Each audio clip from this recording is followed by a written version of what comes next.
Pranakasha livestream.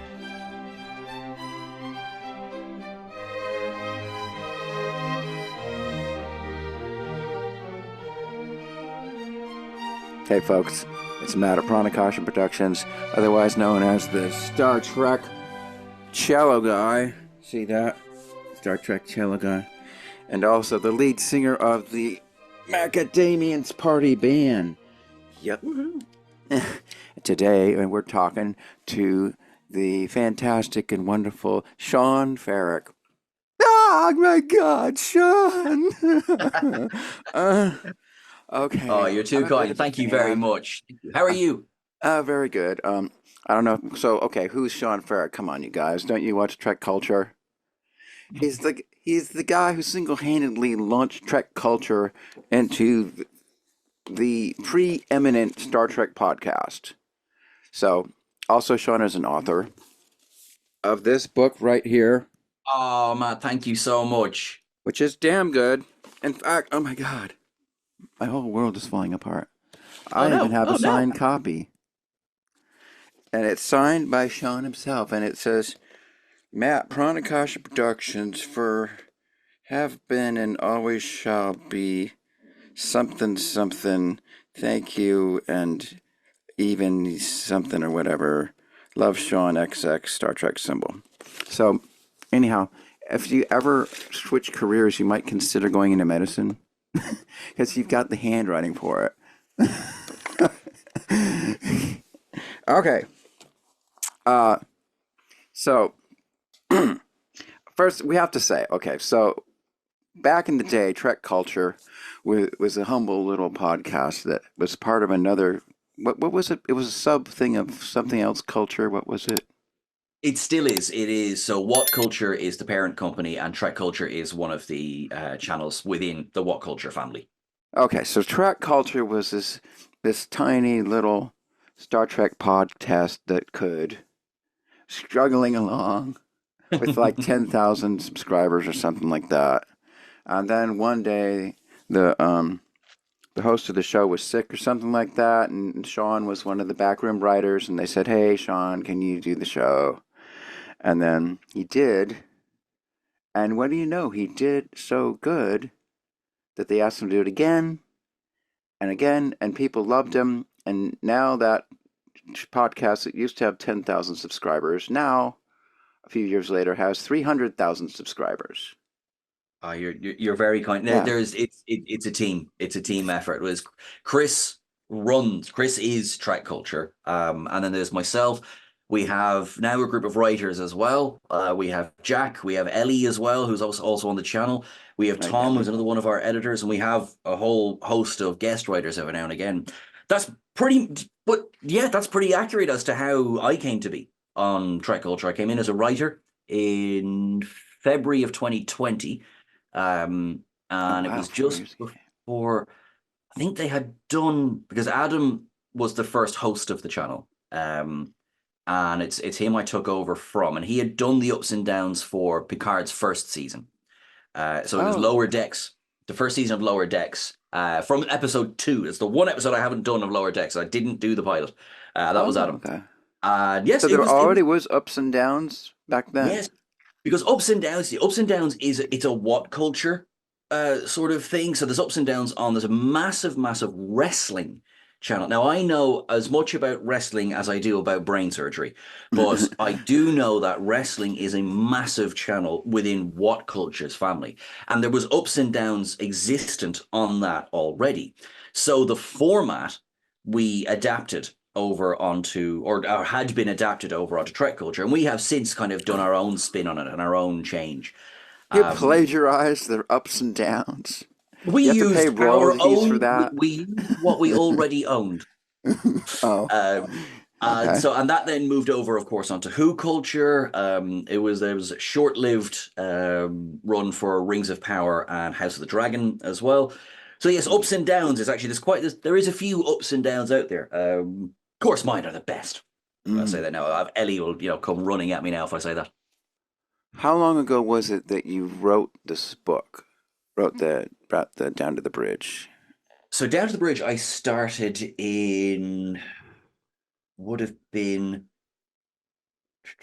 would have been about 2006 I started it. Oh wow, I spent a long time writing it. I wouldn't have said it was finished until 2011. 5 years. Okay. Because, or maybe it was a bit later than 2006. Might have been because I know the financial crisis was one of the inspirations behind it. Oh, I know, like, kind of like, wait, what? Yeah, it was, the world was at the time like, oh, we're screwed. Well, that's it. I mean, money's done. I mean, this is my understanding in 2008, I suppose, would have been, well, money's done. There's very little to hope for in terms of a financial future. So I imagine, right, what would a world, or how long would it take for the world to just abandon money as a way of, commerce and a way of trade? So that's okay. why I said it's about 100 years in the future, but very deliberately, no flying cars, no smart tech, nothing like that. It was we had actually regressed, but I needed to give it enough time for this idea, this notion of finance to just kind of just fall to the side. Um, and yeah, so it would have been, yeah, I think it took me about 4 years to write it. So maybe not 2006. I think it was about maybe late 2007, early 2008, and then right through until the end of 2011, early 2012. Okay, very interesting. And for I know different writers have different types of disciplines. Did you like say I have to write X number of pages a day, or how would you do that? I initially, this is back when I had a lot more writing energy. I said I will write 2,500 words a day. Um, and sometimes I would do 7 days in a row, Okay. which now is bonkers. The idea of doing 2,500 words a day in 7 days in a row, it's a while since I've done that, I can tell you. Probably when I wrote that book. Um, and because at the time it was probably one of my most productive times in terms of pure creative fiction. Okay. The book I wrote after that, although I wrote it in far less amount of time, it was much more planned out. So I was sort of kind of filling out the notes, if you like. Whereas this, I mean, I'd say that as if this book wasn't planned out. It was, but I did an awful lot of, I would write. Okay, right, that's changed something. So I need to go back now and rewrite this so that Mhm. this now fits back into this. So there was an awful lot of that going on. But yeah, it was more of a word count as opposed to a number of pages because I also knew I vaguely wanted to keep the chapters roughly the same length. Okay. Um, so because I just know that when I'm reading, I I always use the example of the Council of Elrond from the Fellowship of the Ring. I remember the very first time I read that book, I was like, okay, started reading, started reading, started reading. Okay, it's been about 2 hours now. We're still at the bloody council. I was like, right, okay, cool. So I wanted to keep them roughly the same length, which I think I more or less achieved with that book. Well, let's see how many pages it has. Um, of course, it's early in the morning. I can barely see. I think that says.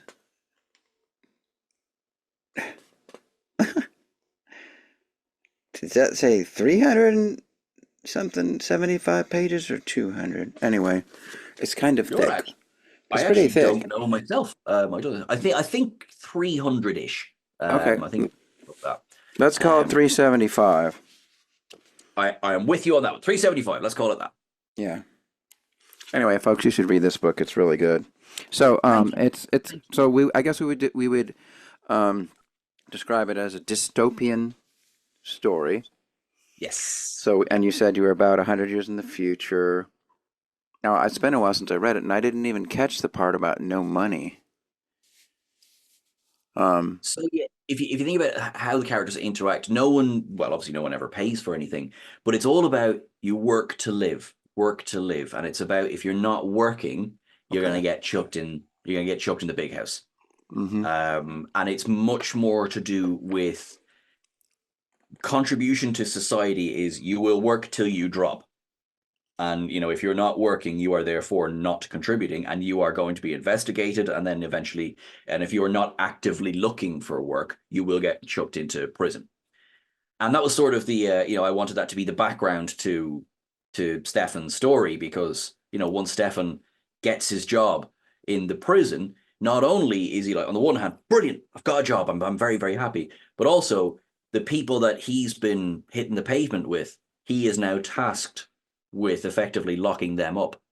This idea of, well, what's the cost of, making sure you don't end up in prison? And what does that do to a person? And how do they then see the world? Ooh, wow. Okay, and at the time that you were writing this, you were living in Ireland, right? Yes, I still live in Ireland. Oh, okay. Okay. But the offices for TrekCulture are in the UK, right? Yes, they are. Yeah, so they're based in Newcastle in the north of England. So Okay. I and a lot of the team actually we work remote. Ellie, for example, is in the UK as well, but she's much closer to London. And we have writers and editors sort of spread out throughout. Most of them are in the UK. I call myself I'm the Trek Culture Lighthouse. I'm over here in Ireland at the moment. I think I'm certainly the only one in TrekCulture who's based in Ireland. And then we do have, and we've several in the United States as well. Oh, cool. And has it always been that way? It's always been remote. Everybody just works remotely. Since I've been with them, yeah, because obviously I joined during lockdown. So before lockdown, they've had the same. Oh, no, actually, that's not true. I was going to say they had the same office. No, they changed office. I think it was 2021. And there is a contingent who do work in the office, but predominantly a lot of the work will be done remotely, which is why I have my green screen and lights Yeah, it's set a up green screen. Okay. here in my office at home, so that I can it still looks like I'm stood in the office, because I'm Right. in front of that lovely big green screen. So you always shoot right there on your green screen right there. Yep. Okay, so how does Trek Culture fund itself, though? I mean, if you got a rather somewhat large staff, so how do they? Because it can't be just from YouTube subscriptions and Patreon, right? No Patreon. A lot of it's YouTube. Yeah. Really, just from the We monetization? Honestly, yes. It's we're thankfully. I mean, speaking for Trek Culture, thankfully we cover our expenses with our budget there. And Wow. you know, there's this kind of there's effectively that's a whole pot that looks after the company. It's a very big small company, if that makes sense. I mean, this I think it seems like there's more people than there are. There's just more people who will do more work. If you Sounds really bad, you will do more work, but they'll do quite a lot of things, and there's a lot of crossover. Myself and Ellie, Who Culture, Trek Culture, for example. Editors will move between channels if and when their workload allows. Then you'll have people who will be dedicated. They will only look after wrestling. They will only look after Star Trek. They will only look after this. And yes, in that respect, it does it. We've managed to stay out of the red, which is nice. I won't Wow. not going to say that we're kind of like no, none of us are millionaires. Put it that way. Right. We've managed to stay out of the red, which is nice. Okay, so it sounds like everybody on Trek Culture has other side gigs because it's mostly a part-time thing. A lot of it is a sort of a labor of love. Labor love for sure. No, I wouldn't say a lot of them have other side gigs. I'm terrified of idle hands, so I Huh. that's why I have my side gigs as well. But no, we have a few people who would be dedicated full time. This is their No one ever does a 9 to 5, but if we were to call it a 9 to 5, this would be their job. Wow. Okay. I'm just trying to figure out the math. I just don't see how 300,000 subscribers could possibly make near enough money for to pay everybody's salaries based on well, I know I have 20,000 subscribers and even so I hardly get anything out of YouTube monetization. But I guess Fair it play for depends. 20,000 though. Like that's fair play. Yeah, interesting. Wow. Well, anyhow, so so do you see you said you wrote another book and I forgot what the name of that one was because I haven't read it Shadows and yet. Stars. Okay. And that's more of like on a spaceship and type Yeah, of thing, that right? one was. I just had a bit more fun doing that one. A bit more kind of traditional sci-fi. We've got aliens. We've got all sorts of things going on, and I just had a bit more fun with it. I did it more as a initially. I did it more as a kind of a writing challenge to myself. I hadn't done a novel since Down to the Bridge. because I was a bit tired after Down to the Bridge. Down to the Bridge Right. was a project, Right. and I wanted to do something. I wanted to kind of remind myself that I enjoy writing, Mm-hmm. you know, and yeah, I had a lot of fun with that one. It's I tried to put in as many themes as I could, but that one was also written after I did my master's in creative writing, so I sort of Oh, used my toolbox that I got from there on that one. And turns out when you do a little bit of training, the job gets a bit easier. okay. Um, and it was good fun. It was also as well, this was I'm trying to remember the year I wrote it. It's about 10 years ago now I wrote it. And I was working full time. I wasn't studying. I had finished my studies, I wasn't studying at the time. And it became as well just as much a hobby, as much something to do as Mm-hmm. it was enjoying the process of writing. So yeah, I've probably got fonder memories writing Shadows in the Stars. I probably think Down to the Bridge is probably a more fleshed out novel, Okay. but I probably enjoyed writing Shadows in the Stars a bit more. Okay. I'm gonna have to read that. I hope you enjoy Those it. are both on Amazon, right? They are indeed, yes. You Uh, can get hard copy or Kindle. okay. And have you thought of ever doing an audiobook of either of those? I have, and I tell you, the only thing stopping me is myself, because I've sat down to record Down to the Bridge, Okay. and I don't know what it is in myself. I've gone like, just you'll get to it, you get to it. What I need is a little bit more. The bane of every writer is self-discipline, Okay. you know. And so I think as well, if enough people said we want this, I would do it a bit faster. Okay. But I suppose until then, it's been only myself going, maybe I'll do this. So I kind of haven't finished it. Um, And I'm but the assuming book you would is. narrate it yourself.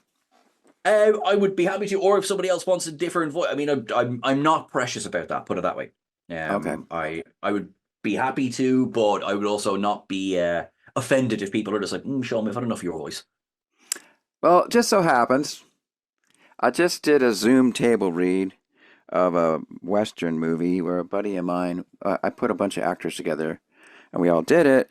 And a buddy of mine who's a really good voice actor, we cast him as the narrator. So he basically told all the different descriptions of the scenes and everything. And plus he picked up a whole bunch of different characters and he totally nailed it. So, like, if you need a guy, I could probably hook you up with him for doing your That an audiobook. Like he could totally do it with different voices and everything, and he'd that's a probably big do thing as it well. very, very inexpensively too. That's a big So, thing as well because I think the more recognition voice acting gets, the better. There is it's a skill. Listen, I'm a decent narrator, but I am not a voice actor. I right. don't do voices and nothing like that. So every time I meet someone who does, recently, Elias Tufexis, Yeah, yeah. like Well, I was what sitting of right next to him for a lot of Star Trek course, yeah, of because I was course, yeah, playing the like cello with him and David Ajala. of course. I remember Um, actually. I remember obviously I saw you there. That was so cool. I mean, he is a seriously talented voice actor, oh, I didn't know that. and yeah, that's so he does a lot of video games, for example, and he has been a wealth of information about kind of the process of what goes into voice acting, and Okay. there's a lot, things that you kind of you think something, and then you speak to someone who's in that, and you're like, Hmm. oh, I knew nothing. Oh, okay. So he's been just fantastic as I suppose, an educator as much as anything else, but he's brilliant voice actor. Fans of Starfield, that game, will know him as Sam Coe. Mm. Obviously, we know him very much as Locke from Discovery's fifth season. He was also Also, in the he first had a season. pretty big guest star role in The Expanse. I don't know if you remember that. So, to my shame, I've only seen the first four episodes of The Expanse. Oh, okay. Right, right. I will get. I promise I will get. I mean, it's just been, and I'm running out of excuses because I've finished a bunch of shows I was working on. So I'm just like, Okay. I really got to watch this show. So, and again, to a person, everyone has told me how good The Expanse is Yeah, you to a gotta watch person. it. So yeah. And the first season is way different than the rest. The first season is kind of a that detective noir thing, Mm. thing, and then after that it goes in different directions. So it's yeah, you for sure have to watch it. Oh, interesting. Yeah, well, of course, what I heard about voice actors, at least people that do audiobooks, is you have to be good enough where you can do it practically in one take and just sail through it. Otherwise, it will take forever to get through an entire novel, and Mm. then you know, then you basically aren't going to get paid a very good hourly rate because usually I think you negotiate uh, some kind of rate for the entire book, and then it's up to Yeah, you that would to make sense. yeah Yeah. yeah very interesting. Speaking of that type of thing, have you happened to listen to the audiobook of Brent Spiner's book that came out a while ago? I haven't. No, I haven't. And here's an ignorant question: is it Brent himself that does the book? Yeah, so well, the book it's kind of autobiographical because he's like a character in it, and he I'm pretty sure it's exaggerated, some of the stories and things because all this crazy stuff happens, and so he mostly there's someone else who also narrates it, and then he also has his voices in the book, and also there's scenes with him and his various buddies from the TMG cast, Hmm. and he has them come in and voice themselves, so it's cool, Oh, and cool. it has some sound effects and some music in it too, so it's quite an elaborate production. It's very good. Yeah, you ought to check it out. 100%. Yeah, um, yeah. So, these days, like, how long does it take you to write a typical um, Trek Culture episode? So there's basically there's two different ones. There's ups and downs, Okay. and then there's your standard list. So the list is usually based on an existing article. So let's say the article might take anywhere. Every writer is different. For myself, depending on the article, it could take me about 2.5 to 3.5 hours to write the article, Oh, that's quick. and then the video is effectively how long does it take you to read a script, and again that massively varies as well. So I was let's say from picking up the pen, so to speak, to write an article to hitting upload on the video, that process can be 5 to 6 hours, Okay, right? so half a day. About that, yeah, about that. Okay. Ups and downs is a very different beast because you've got to first of all you got to watch the episode. So what I do is I watch the episode and I experience it as it was intended to be experienced. That's phone away, pen away, just watch it. Then you go back and you start again, right? And at that point, what I do is I've got the pause button ready to go because, of course, we do our Easter eggs as well. And each of those Easter eggs, I have to provide the timestamp to our editors because other than saying in the first 5 minutes, look out for a Horgon, they'll be like, thanks, this is going to take me forever to edit this. So at 1 minute 23.67, there's a Horgon at the top left, things like that. So that depending a lower decks episode, which is what 22 minutes, Hmm. that process can take up to about 45 to 50 minutes because there's so many Easter eggs. Yeah, it's very dense. Whereas exactly right, and it's kind of stopping and starting, stopping and starting. Whereas ironically, something like Strange New Worlds might be a faster process because there's less Easter eggs, so Hmm. you can kind of watch a bit more of a chunk in a go. Based on that, then what I'll do is I'll write what my ups are going to be, what my downs are going to be, and I do those in bullet point form. And then it's a case of I've got my bullet points beside me, hit record on the camera, and generally a video that might end up half an hour in the edit takes about an hour to record. Great. Because there'll be a humming and hawing and kind of I'm going to do that one again and things like that. Okay. But the long process by far is the edit. Now, the edit takes a lot longer. Now, I myself am not an editor. So that's when it goes to Chris, who obviously runs the whole channel, or for the most part, Tom, who is our other full-time editor. We have another editor who's joined us recently named Eddie. So far, he hasn't done any of the ups and downs because the ups and downs it would be very unfair to chuck the ups and downs at a new editor Hmm. because we have our house style effectively, Right. and they depending on how heavy the episode, that can take anywhere from 8 hours to 15 hours. Right. That's a chunker. So going all the way back to the start, the quicker I do my bit, the quicker we can get it to the editor, the quicker we can turn it around, and then obviously publish it for the audience. Right. Fun. I think so. Yeah, it's Yeah. still fun after 3.5 years. I still really enjoy it, and the ups and downs are my favorite. Oh, that's cool. Well, you're super good at it. And then, so, and like you typically will just do one or two takes unless you flub it. Like you just can just kind of do it. Generally, like yeah, a lot of what you see, but particularly a lot of what you see will be first take, because I'm much now. I'm much more comfortable in front of the camera. Of course, back when I started, Mm-hmm. deer in headlights, absolute deer in headlights. And like my very first episode I ever did of, well, it's my first video overall, and it also happened to be an ups and downs. It was for Lower Deck's second episode, and that episode was 22 minutes long, and it took me 13 hours to record. Oh, wow. Oh yeah, no, it was because in my head I had to learn every word. I had to be able to record. So I spent so much time trying to learn it. I completely overthought it. Okay. And yeah, Chris, who I didn't know as well then, was very, very, very kind, and he was kind of like, how is this taking so long? But he was so kind about it.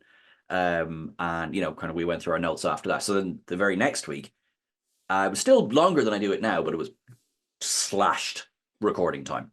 Okay. So was that literally the first time you'd ever done anything in front of a camera? Yep. Wow. So Yeah. how did it come about? Was it just an emergency? Nobody else could do it, so you were stuck with it, or did you volunteer, or what? Pretty much effectively and they thought of me because I had been writing, so I knew my stuff. Okay. But so Adam was unavailable to record that week, and it was one of those, we'd committed to the ups and downs. We couldn't miss a week, and to our we never have. But it was totally. I cannot remember. Was it because it was like it couldn't have been a holiday because it was lockdown. You know what I mean? Okay. So I'm trying to think. There was something had come up that he was unavailable, and so it was just like I sort of because the team was tiny then. We had another not full time, but much more than part time writer at the time. But he was just wasn't up for doing a video. He was like, no, I'll write, but I'm not getting in front of the camera. Whereas I, in my ignorance and hubris, went, oh, yeah, this will be fine, it'll be grand. And it's just me. The video's still on the channel. It's just me sat on my couch. The microphone that I was speaking to you now through, which is fine for a podcast because it's directed directly at my face. I was convinced I couldn't have this mic in the shot.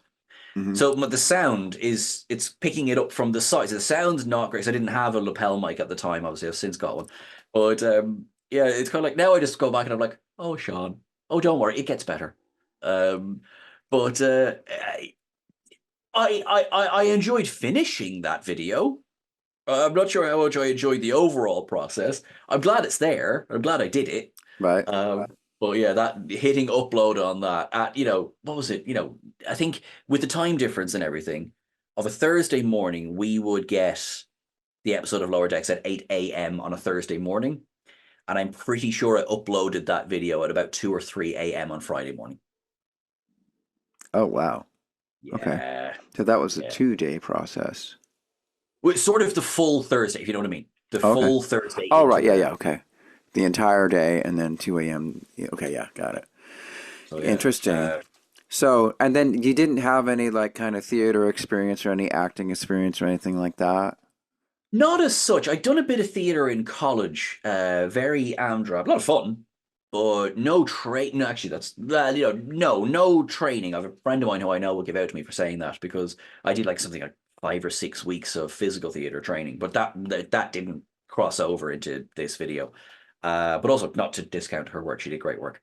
But no, I mean, like I'd done speech and drama as a kid. The idea didn't terrify me. The execution was a bit scarier. Okay. But it was my first time on camera. I had done a couple of bits on stage, which I don't know which is easier or not. To be very honest, like so sometimes obviously it's easier with camera. It's just yourself. You Well, don't that can be really really. hard too, because And on that's stage it, you because you have don't a know if you're giving enough for, you don't know if you're not giving enough sometimes when it's just yourself in the room. Which is why sometimes right. I laugh like I was living with a partner at the time when I was doing these first videos, and I could imagine their reaction to be like, why are you shouting? Why are you so over the top? Why are you like this? And I'm like, am I? Am I so over the top? Yeah. So yeah. Oh. Okay, so let's ask the question. So, would you consider yourself to be an introvert or an extrovert? I'd say more extrovert than introvert. Okay, Um, I very much I do have a social battery, and when that battery runs out, I'm like, look, I'm done now. done. Yeah. And that's something actually I've been learning about over the last few years is kind of you can be on a lot of the time, and it's exhausting. It's enjoyable, don't get me wrong, but it's exhausting. Like obviously we saw each other recently at the Star Trek convention, and there Right. were some days when nothing was wrong, no one had done anything, but I was just like, I'm going to the room. Yeah, I'm going to the you're room, done. and I just need a few to just to be just me for a few minutes. And when I say being on, I don't mean being false, and I don't mean being. I mean just being like, I'm here, I'm present, I'm in the moment, I'm looking around me, I'm engaging with people, I'm talking. This is great, and I'm enjoying it. But like a health bar in a video game, it's like and everyone's version of that is very different. Right.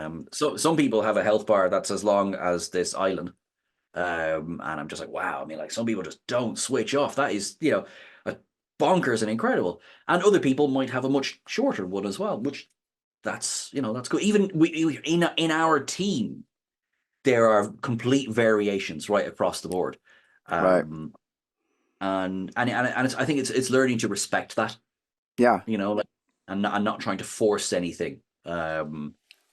Well, And I have to say, like, I don't have any horror stories in that respect. We Trekkies are pretty respectful people, I have to say. that's good. Yeah, I know. Like for me, um, I used to consider myself an introvert. Like back when I was a teenager, I spent a lot more time with myself and being quiet. But then somehow I became way more of an extrovert.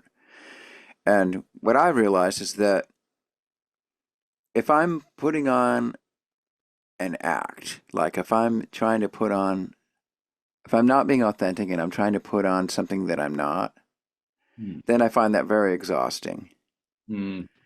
But if I'm being true to myself and just enjoying being around people and just enjoying being myself, which is a bit crazy type of person, then I just get energy. It doesn't drain me really. I mean, of course, everybody has their limits. If you're talking all day long, at some point you have to go to sleep. But Yeah. most of the time these days, I find that I don't get drained from being around people because I'm not. Again, I guess when you're putting on an air and you're trying to be a persona, of course we all have our personas, right? So like mine is the Star Trek cello guy now. Of course. Yeah. That's but on the other hand, you sort of take it lightly and you don't fully identify with it. And I can still be mostly who I really am, and that way it's easy for me to just keep going and going and going like the Energizer Bunny. Hmm. Yeah, it's well, I remember like right when you first started your meteoric rise to fame on TrekCulture. You probably don't remember this, but I sent you a DM on Twitter and I said something like some kind of advice to that effect where it can be really weird to suddenly be launched into being famous and trying to deal with your identity because now you have this new identity of Sean Ferrick, this Trek culture guy, and trying to justify that with Sean Ferrick, the person that you've always known yourself to be. And for a while, that can be like a struggle until you really kind of figure out what the difference of those two people are and how you want to have them relate to each other. And I know with me, what I did is I just had to realize, well, when I'm Pranakasha Matt or the Star Trek cello guy, I'm playing a role. I'm a character. It's like just like playing a role in a show. And so it's not you, but of course, a real actor, the only way that you can play a role convincingly is to put yourself in it. So it's sort of a hybrid of the two. But there's kind of a weird mental game you have to play. And of course, most actors do therapy and stuff and do a lot of introspection and are really into psychology and all these things for that exact same reason because they're trying to figure out, okay, who's the real me and who's this other character that I'm trying to be. And that can be a big, deep discussion with yourself and the universe. But anyway, so what's your perspective now on such things? Um, I think like what you're speaking to about, when I started on camera, that was, I learned day one, don't read the comments. Just don't, because you won't be somebody's cup of tea, and that's fine. But if you go and sit there and read all the comments about why, either you are the worst thing that's ever happened or the best thing ever, and you start to base how you approach your work on that kind of feedback, you're not giving an authentic uh, performance. You're not giving you are giving what you think people want to see. Right. And that was something that it did, I didn't learn that day one. Because I did read the comments day one. I did do that. And what happens a lot is, say a new performer or a new presenter will come along, and the first 10 comments will be, "Where's Adam? We miss Adam. Where's Adam?" Kind of Ellie did ups and downs for Star Trek Prodigy, and there was, "Where's Sean?" And I'm like, you can have new things. It's fine. But again, and if you let that affect you, you're going to be like, oh, I can't make a video again. So one of the first things was be you, and, by all means speak with your colleagues about it. And, like we'll work on, the actual nuts and bolts of performance.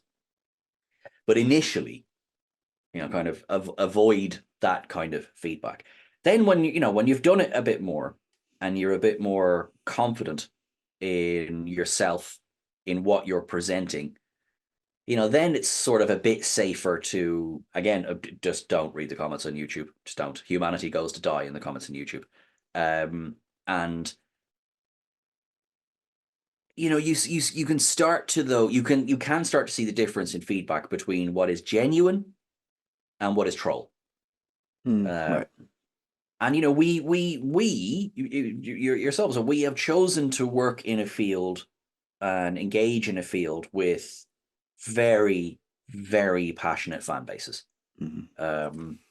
And that is something, as a fan, I get that. I get being passionate about Star Trek. Mm-hmm. I get being passionate about Doctor Who. And the Orville. And the Orville, which spiritual Star Trek as far as I'm concerned. But yeah, okay, but they can sort out the rights later on. But absolutely love the Orville. And in fact, I've the Scoochie one. Oh, there you go. See, you got the same one as me. I think it's the exact same one. Is it? Yeah. Oh, mine's the smaller scale because you've got the bigger stand on yours. So I've got the one that's. So yeah, but yeah, I like let's yours. see. But Mine's yes, about both Eagle Moss. Yeah, mine's about this. I think mine's 10 inches long. whereas mine's about 6. there, about that. It's about, there we go. Oh About yeah. the size of from my Oh forehead to yeah. my. Sorry, Sean. I got a 10-incher, man. You got a That's 5-incher. all right. What do they say? It's not how big it is; it's how you use it. Yeah. But it's engaging with a passionate fan base is sometimes people will struggle with how they express themselves. Mm-hmm. And this is something else that I've experienced. And something can come across very, very rude, even if it's not meant that way. Right. And it's learning to understand that not everything is an attack, even if sometimes it's blunt. And to not take things personally. Because that's the other thing as well. When somebody engages with TrekCulture's ups and downs, not necessarily engaging with Sean Ferrick. Mm-hmm.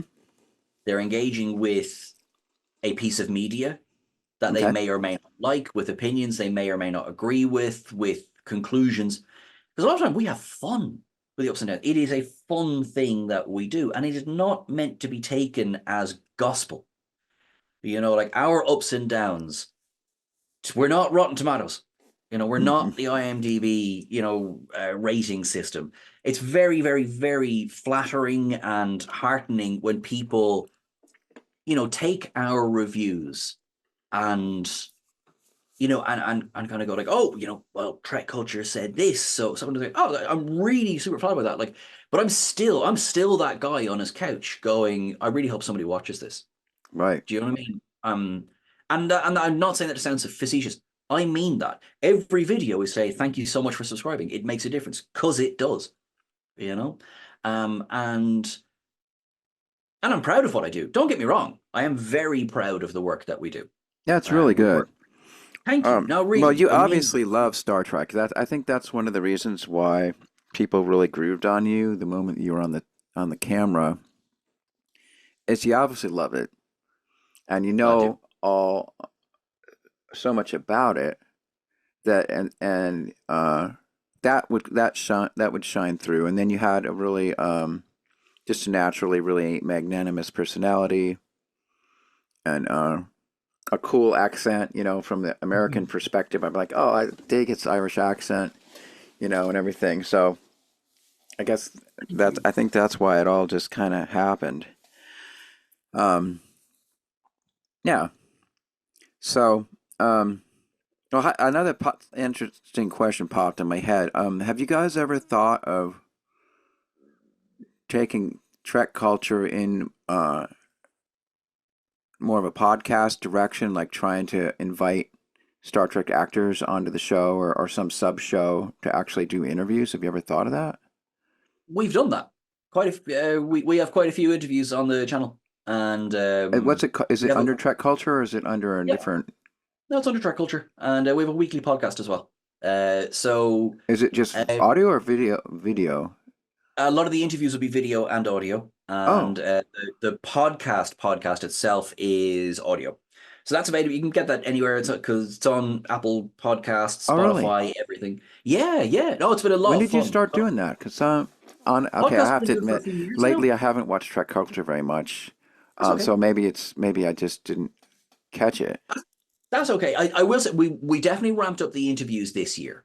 Oh, So yeah, that's that's why. Okay, definitely I didn't something. notice. Okay, I'm gonna have It to start would have doing that. been. That's cool. I mean, and the fun thing about YouTube's it's there to enjoy whenever you want. Right. There's no rush or anything. Yeah, so yeah, definitely 2024 we ramped up the interviews. The podcast has been running for about 2 years now. Um, and that's just been super fun. A lot of the time it's like a weekly recap. If there's new Trek, it'll include a recap of the episode, whatever news has come out. We recently for last week, obviously because we record on a Monday generally, Okay. we had Robert Hewitt Wolf on. We were discussing the creation of the Bell riots and the writing that went into that. Okay. Um, so like that was cool. And yeah, but I hope you enjoy. Yeah, we've got a few interviews there now. We had oh god, now I'm going to do the thing where I plug some of them. We had Kate Mulgrew, we had Will Okay. Wheaton, we had Wilson Cruz, Todd Stashwick. Oh, Uh, Todd Stashwick. I totally he's want to get him on my show. I've been he is trying, the but I can't quite loveliest. get to him yet. Yeah. He's lovely. He's lovely. He's also the busiest man in the world, and also it's about to Good for get him. busier. See, obviously, he just got cast in Vision. Terry Matalas is show running. We were all just waiting for the and who's Todd going to play moment. So of Okay. course it got confirmed then that he's going to be in Vision. So Oh, delighted to see cool. that. Okay. Wow. Okay. And then, of course, you have your own podcast. I did. It's on hiatus. I won't say I don't do it, but it's on hiatus for the moment. Just workload. Okay. Yeah. So yes, I did. It was or still is. I have to be careful of phrasing. It is You're on Crack, mate, because it used to be I would, go and talk about Star Trek or whatever for as much as I do, and my buddy would go, You're on Crack, mate. Hmm. So we just said, fine, we come up with that as a title. Did that week to week for the guts of 2 years. And then it's a happy complaint, I guess. TrekCulture became that much more, there was more workload, quite frankly, that Right. then attempting to keep my own podcast going when it was also having a bit of an identity crisis as well.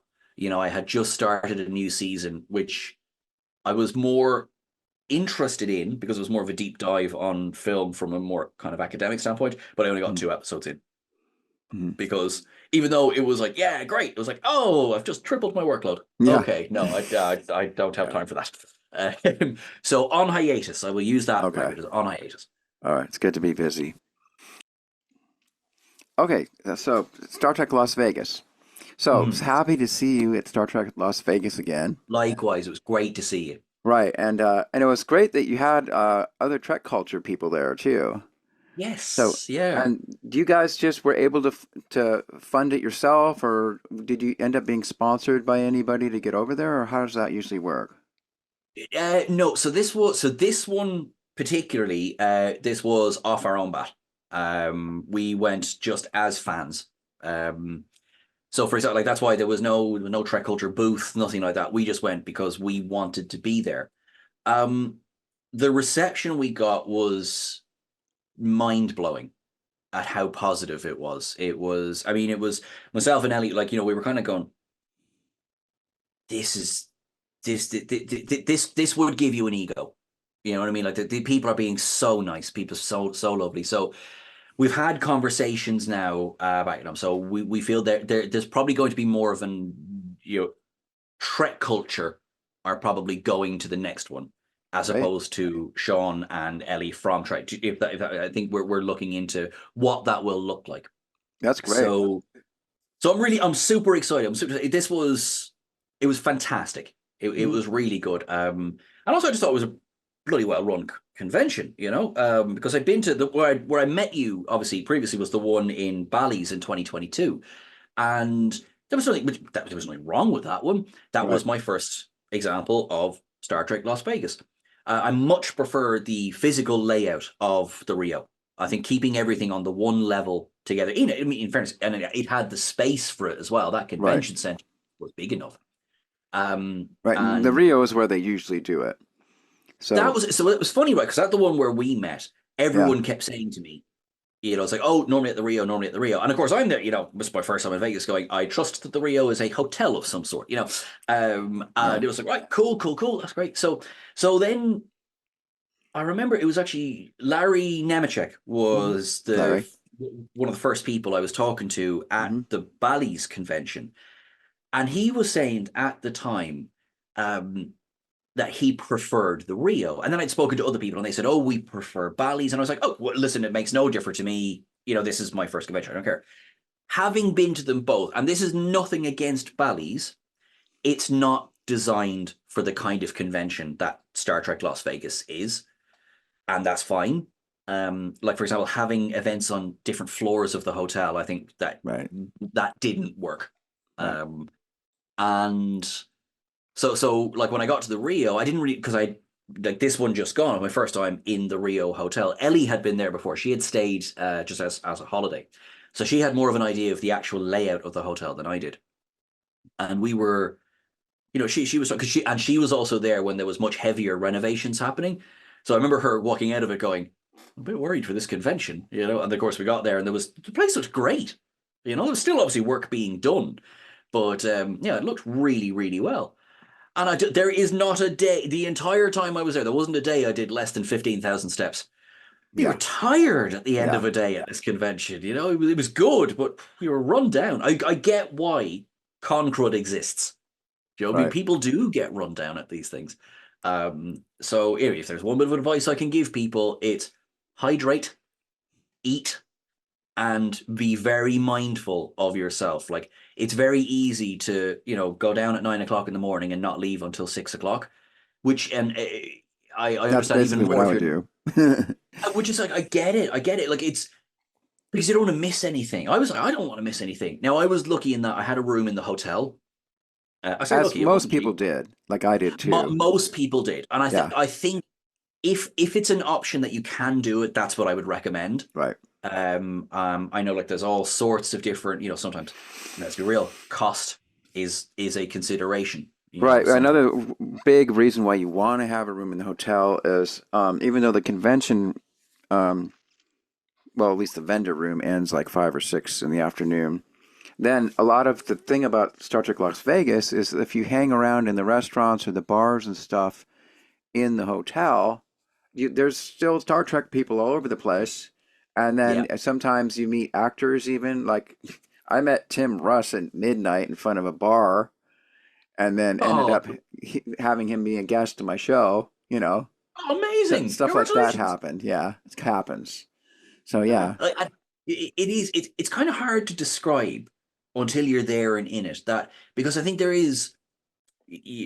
First of all, of course, we must always respect that these people are there to work more so than anything else, right? So, and I think Right. a lot of the time, attendees do respect that. Hmm. That is one thing I did notice at these ones. So, but then they switch off and they'll go for a drink. And I'm not saying we run up to them like, I want to be your friend straight away because boundaries.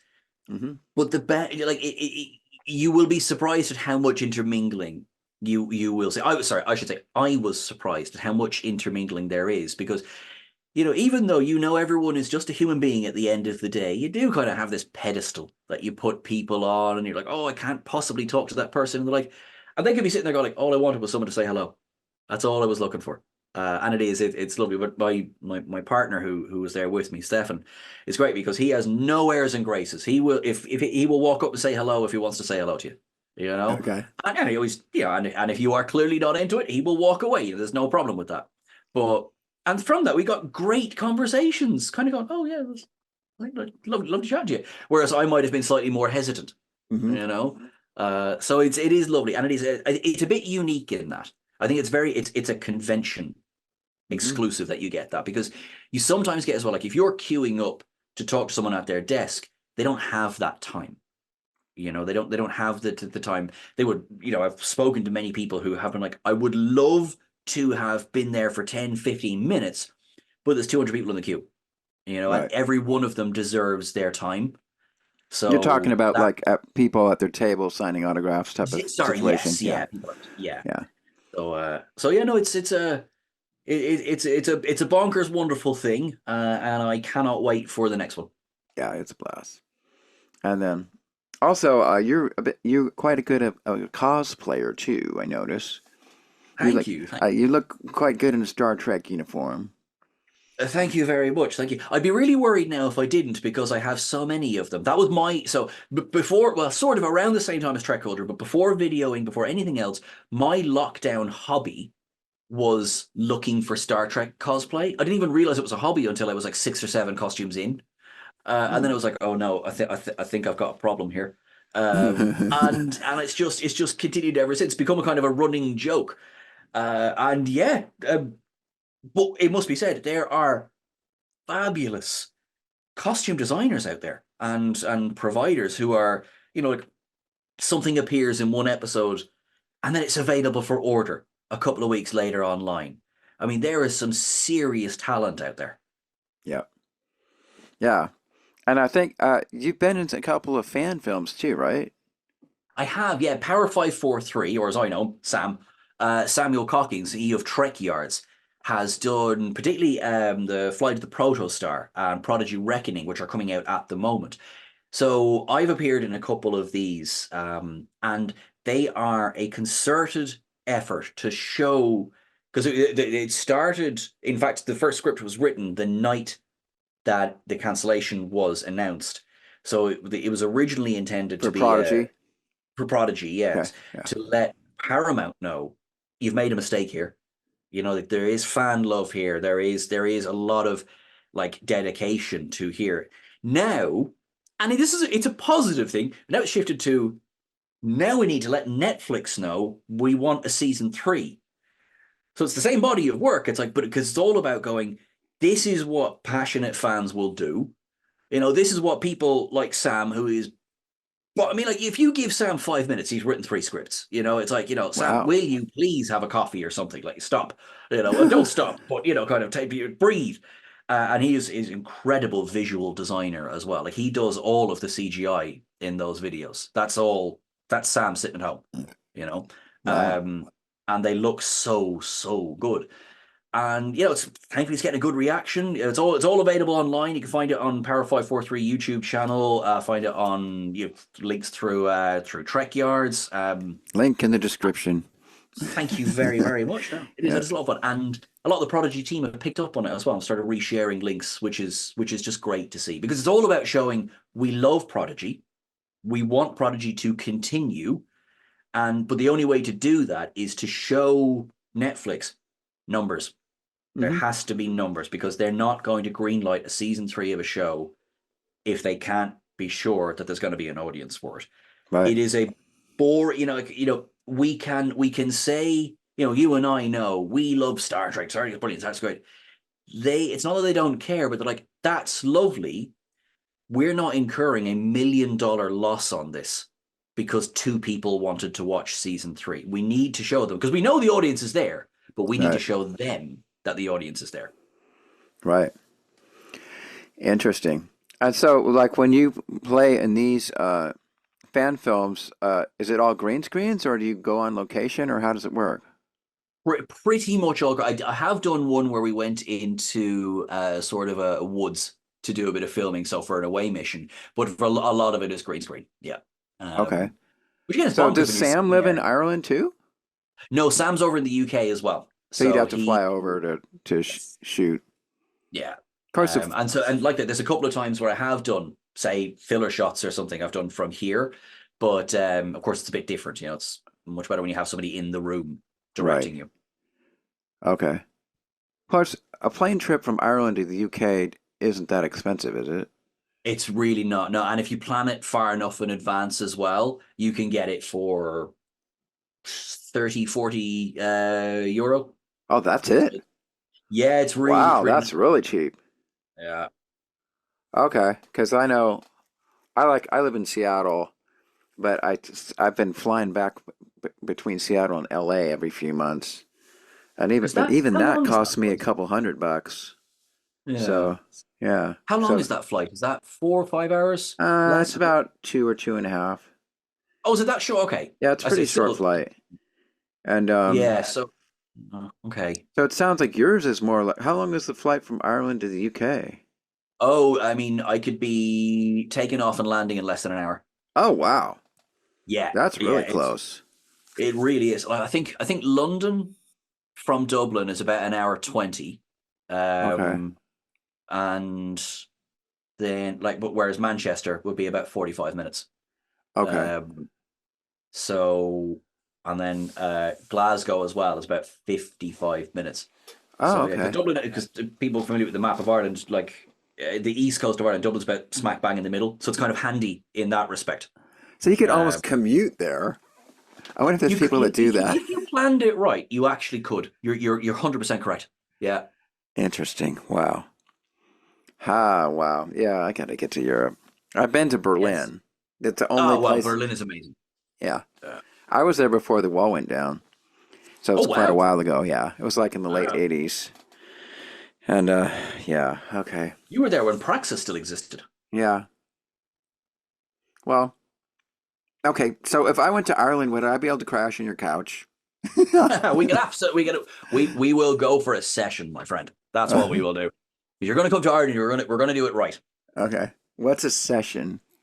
A session is when so you go out to a bar and then you put the phone away and you'll fall out of the bar at the end of the night. Okay. That's a proper session. Okay, well, that sounds fun. Okay, very exciting. Okay, so cosplay, we've hit most of the stuff. Are there any... Oh, okay, I also wanted to ask you about, do you have any screenplays that you want to write or have in the works, things like that? Does that interest you? No, not as such. It's not that it doesn't interest me, I just haven't really considered it. No, I think, to be honest with you, I think I prefer to write prose. Okay. And I don't do it very often, but I do prefer to write prose. I've no problem writing for a camera for myself, but again, a lot of the time that's me. It's Seán Ferrick's opinion on, as opposed to writing character. I've certainly ideas for stories. Hmm. But yeah, they're all, kind of in the mad jumbled mess that is a writer's brain. Okay. And no poetry or anything like that. No, no. Anyone who's read the one or two poems I've ever written would know that. Okay, Sean, you're a good prose writer. And now I'm remembering you are also a musician, right? Don't you have a keyboard? I do. I play the piano. Yeah. How, okay, are you like when you say piano, do you play like classical or I play a bit of everything. Yep. really? Yeah. So I'm sort of getting back into it. I stopped again workload. I stopped for a long time, but no, I mean, I was pretty good for a while. No, but we're going back a while. Okay. Played a few concerts. I've played the concert hall in Ireland Oh, solo twice. So that you mean was. like Chopin and Beethoven sonatas and stuff like that, or Oh yeah, Moonlight. I mean, I know it's a bit cliched, but God damn it, I love that Moonlight Sonata. right? And then moved into movie music would be a big thing. Moved into Philip Glass via his score for the hours. A lot of Okay, John Williams, of course. And then when Battlestar Galactica came out, anything Bear McCreary has ever looked at, I've attempted on the piano. so did you Uh, write your own arrangements of this stuff? no, no. So I'm not. So some people have this amazing musical gift where they can just hear something and play it, and I am deeply jealous of those people. Okay, Whereas I have done a tiny amount of composition, but no, no, no. Generally, I would find arrangements online or down the local bookshop. There's a lot of sheet music. It can be expensive, but a lot of stuff can be very inexpensive as well. okay, But again, the advent of YouTube has been incredible. There's so many piano tutorials. There's so many people who are posting their work, free of charge, and the people who charge for their arrangements as well. I think is correct. They right. they have put a lot of work into it. Yeah, like So I think that's fair. musicnotes.com or Yes, exactly. Yeah. I download a lot of charts from them. Actually Mhm. contributed a couple too. Oh, cool. And then Good. but okay.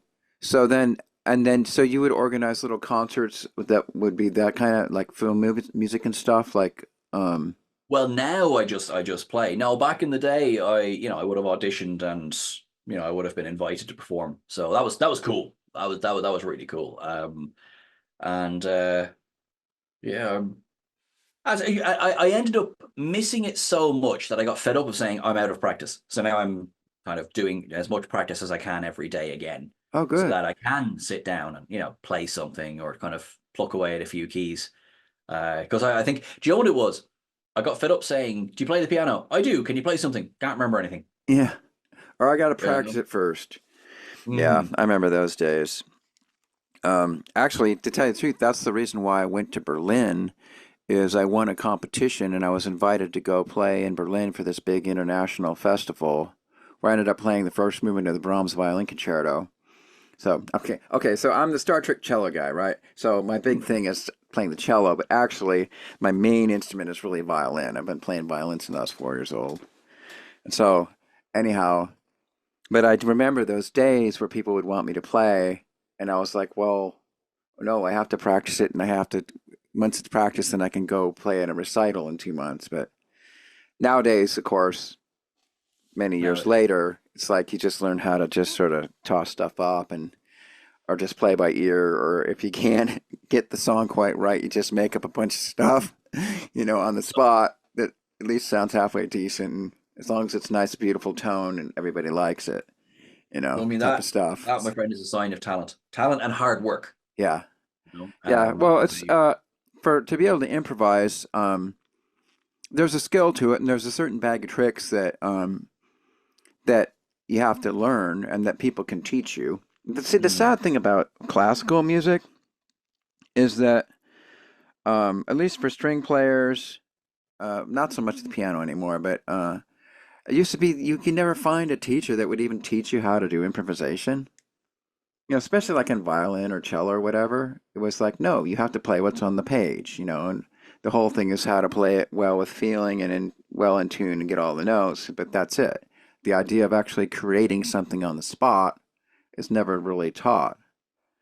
Um, that would have been. that would have been my experience with piano as well. It's like, right, we're gonna work on this piece that's right in front of you. We're gonna get that right. Um, I mean, my teacher was very kind. Don't get me wrong, but yeah, it was less emphasis on improvisation than there was as kind of practice the scales, practice the keys. Um, God love him, because for the exams over here, you have to one section is you have to sing back the note, and I mean, my Mm-hmm. music's not in my head, my music's in my hands. Mm-hmm. Yeah, Sean, can you sing the note? I cannot. Okay, do you want to try it? No, no, no. I'm saying this for your benefit, not mine. Yeah. Um, but along the way, at least pianists tend to at least learn some bit of music theory Mm, and how chords work and all that. So then once you have that, that's the first step to being able to improvise is once you start to know a little bit about how composers come up with stuff and all that, then that already gives you some skills. Yeah. Interesting.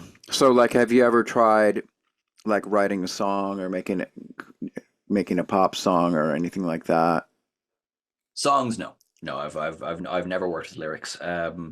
I've done there's one composition basically I've done. I've the video of it on YouTube, which I enjoyed, but a bit Okay. like Down to the Bridge, it was a labor of love for years. Okay. Oh, And okay. eventually it got to a stage where it's just like, right, if I add any more to that, it's just going to be an overcomplicated recipe. There it is. That's what it is. Boom, done. Right. So I've done that and I enjoy writing prose more than I enjoy writing music. Hmm. Yeah. Yeah, that's great. Wow. Okay. Well, let's see. I think we've hit all the subjects. I guess you're planning to go to STLV again next year, right? Yes, yeah. So Okay.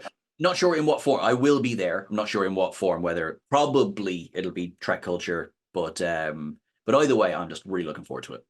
Yeah, and it doesn't basically all it takes to get a table there is you just have to pay him like $750 or whatever it is, Mm.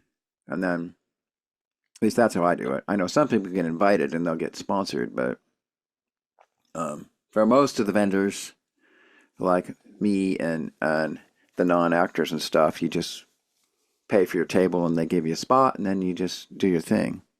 Yeah, no, So that's what we're expecting. Yeah, yeah, to be honest. Yeah. So all going well. Yeah, all going well. We will be there. We will be there together.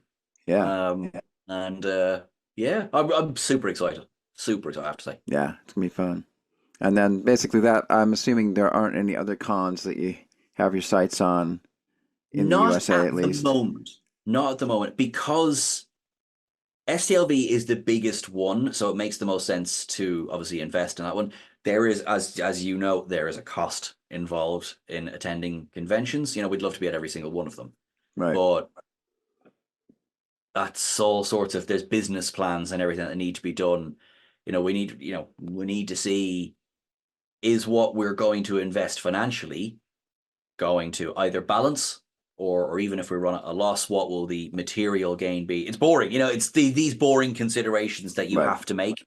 Um, so SDLV is pretty much a definite because that is the big one, right? Right. But as a company-wide thing, what we might look at as well as something like SDCC or New York Comic Con, for example, Mm-hmm. which are obviously less Trek focused, but if we're looking at right, we as a company are going to invest in traveling. Mm-hmm. What are the things that are going to get probably the best bang for your buck?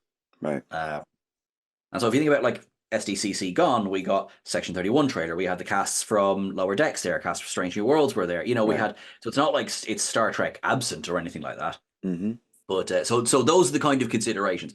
I was there trying to say to the boss, like, kind of like as wonderful as SDCC was and everything, or I've now mixed it up with another one, but one that bled straight then into Star Trek Las Vegas. Actually, I think it was SDCC. Was half the cast were sick because they got con crud from SDCC. It's like Uh, please bear in mind, when you're sending teams to cover these things. So yeah, so it's fun, but this will be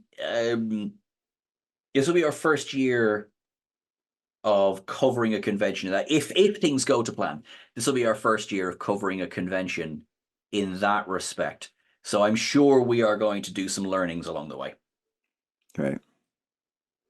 Sounds fun. The other thing, of course, to think about, which is a bigger, obviously much bigger financial commitment, is the Star Trek cruise. Yes. I did it this year and it was a blast. I Yeah. will be in attendance in 2025.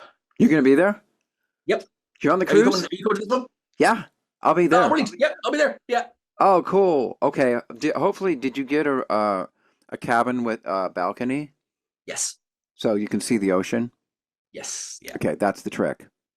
Because Yes. then Yeah. So the greatest thing is like if you're done with seeing people, just go back to your room, get out on your little balcony, and you can stare at the ocean for however many hours you want. You know, totally recharge, and then jump back in. that's kind of the plan. That's Um, awesome. And yeah. you have a roommate, right? Yes. Yes. I'm Is, going is with my partner who you met in Vegas. Stefan. Steven? Stefan? Stefan. Yeah. Okay. So yeah, we'll be heading together. So I'm looking forward to it. Oh, that's gonna be so fun. Yeah, Okay. I'm really excited You're for it. gonna love it because that's even more. The greatest thing about that is a lot of the Star Trek cast are really comfortable mingling with all the people on the ship. So you can, and there'll be a lot of them will just hang out right in, the lunch area or whatever, and so that's going to be really fun. Okay, so cool, fun times. All right, Sean Ferrick. So how shall we wrap it up? Is there anything else we want to say as our parting shot before we do our little live long and prosper? Just that I'm very grateful, grateful to you, grateful to everyone who watches the channel and who sends support. Like it's incredible. If you'd asked me a few years ago, hey, Sean, do you reckon you'd be doing Star Trek related things as a job? I'd be like, no. And yet here we are, and that only happens because of support. Right. I am never, even if my social battery has run down and I need a little time on my own or something, I am never not grateful for the support that people show. And I really I want people to know that, how much it means. Yeah. Well, we all love you. You're We love you. You're our most favorite Star Trek commentator, cosplayer, and one more time, author. Thank you so much, Matt. Thank you. You guys have to get this book. So it's really good. And I'm not exaggerating. It was very well written. A riveting story, great world building, the whole deal. It's a really excellent book. Thank you so much. Okay. So until we meet again, so we're going to meet on the Star Trek cruise. Yep. Looking forward to it. I'll be wearing my Star Trek cello guy shirts everywhere now that I'm excellent. Got that persona that I'm pushing without any degree. What's the word? What unabashedly promoting it. There's another word I can't come up with. Rightly so. Yeah. Anyhow, so live long and prosper, my friend. We shall meet again on the waves. Take care. Love that.